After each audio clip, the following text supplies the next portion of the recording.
Hello everyone, welcome to today's lesson. Have you ever wondered why native speakers use words like despite, in spite of, and although, so naturally in conversation while learners often get confused about where to use them correctly? Today we are going to break this confusion completely. By the end of this lecture you will clearly understand how despite, in spite of, and although work, when to use them, how they differ, and how to use them confidently in speaking and writing. These three expressions are very common in English and they're used to show contrast. That means we use them when two ideas do not match or when something unexpected happens. Let us begin with the first expression, despite. Despite is a preposition used to show contrast between two ideas. It means that something happens even though there is a difficulty or opposite condition. The important thing to remember is that despite is always followed by a noun, pronoun or a verb in ing form. We do not use a full sentence after despite. For example, we can say despite the rain, the match continued. Here the rain is a noun phrase. The match continued shows the result, which is unexpected because rain normally stops outdoor games. Another example is despite his fear, he spoke confidently. In this case his fear is the noun phrase and the action is speaking confidently. A third example is despite the traffic, she arrived on time. Traffic usually causes delay, but here the result is different. A fourth example is despite being tired, they finished the work.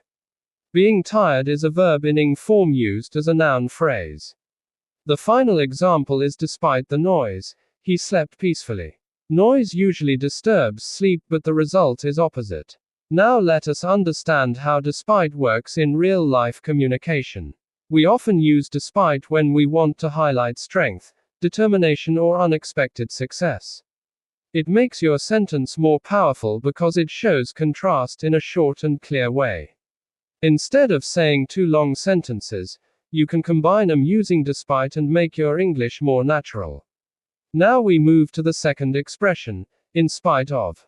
In spite of is very similar to despite. It also shows contrast and it also means even though something exists or happens. The only difference is that in spite of is a longer phrase and is slightly more formal or emphatic in spoken English. Just like despite, it is also followed by a noun, pronoun or verb in ing form, not a full sentence. Let us look at examples to understand it clearly. In spite of the heavy rain, they went for a walk. This shows that even though the rain was heavy, they still decided to walk. Another example is in spite of his illness, he attended the meeting. This shows determination and responsibility.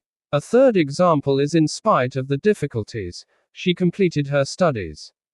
Difficulties are normally a reason to stop, but here she continued. A fourth example is in spite of being late, he was allowed inside. Being late usually causes rejection, but here he was allowed. A fifth example is in spite of the noise, the baby kept sleeping. Again we see contrast between noise and peaceful sleep. In daily conversation, in spite of is often used when someone wants to emphasize effort or struggle. It is slightly longer than despite, so in fast speech people may prefer despite, but both are correct and interchangeable in most cases. Now let us move to the third expression, although. Although is different from despite and in spite of because it is a conjunction. That means it connects two complete sentences. After although we can use a subject and verb. This makes it more flexible in sentence structure. Although means the same idea of contrast. It shows that something happens even when there is an opposite condition. Let us see examples to understand clearly. Although it was raining, the match continued. Here we have two complete ideas, it was raining and the match continued. Another example is although he was tired, he finished his work. A third example is although she was nervous, she gave a great presentation. A fourth example is although they were poor, they were happy. A fifth example is although I studied hard, I failed the test. Although is very common in both spoken and written English. It is often used at the beginning or in the middle of a sentence.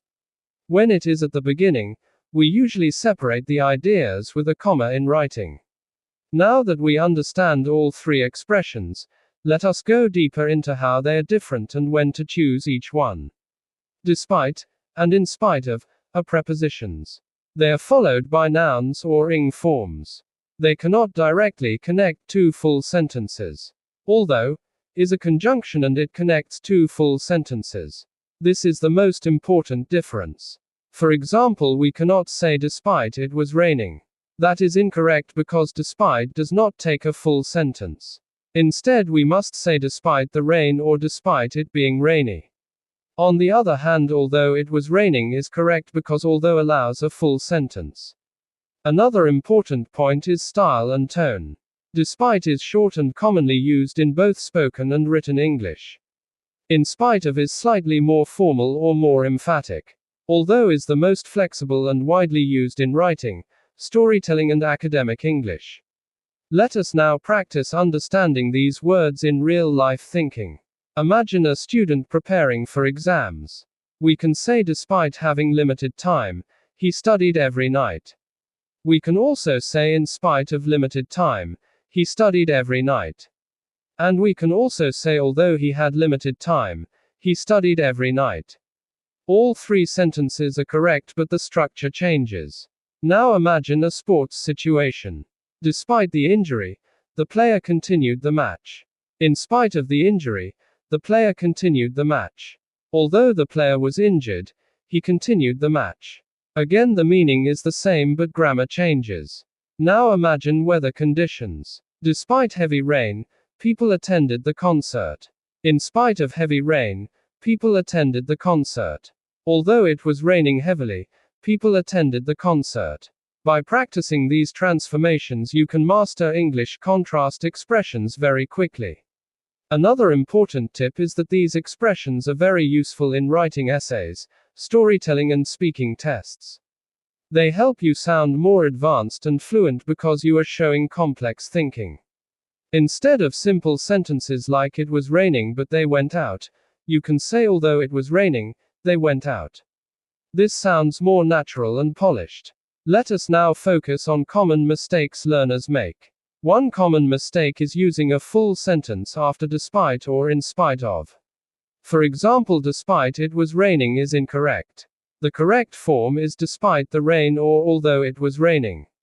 Another mistake is forgetting the ing form. For example, in spite of he was tired is incorrect. We must say in spite of being tired or in spite of his tiredness.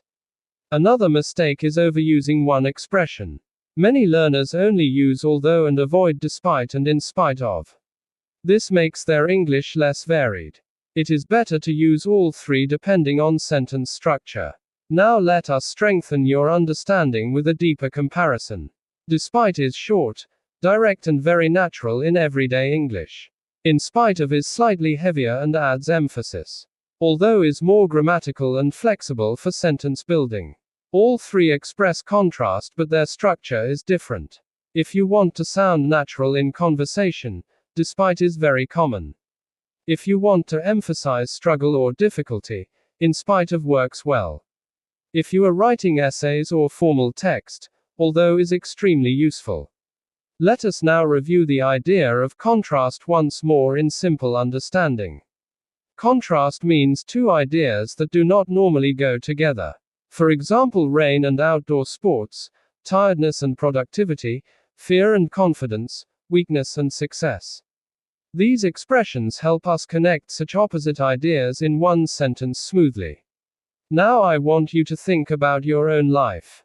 Can you describe a situation where you succeeded despite difficulty? Can you think of something you did in spite of fear?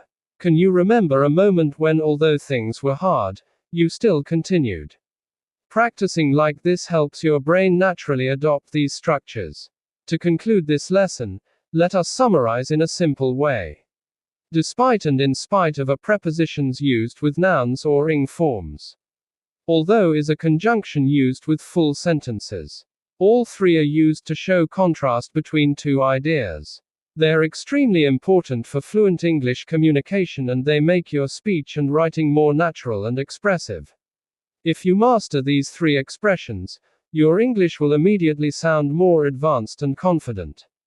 Keep practicing with your own examples and try to use them in daily conversation.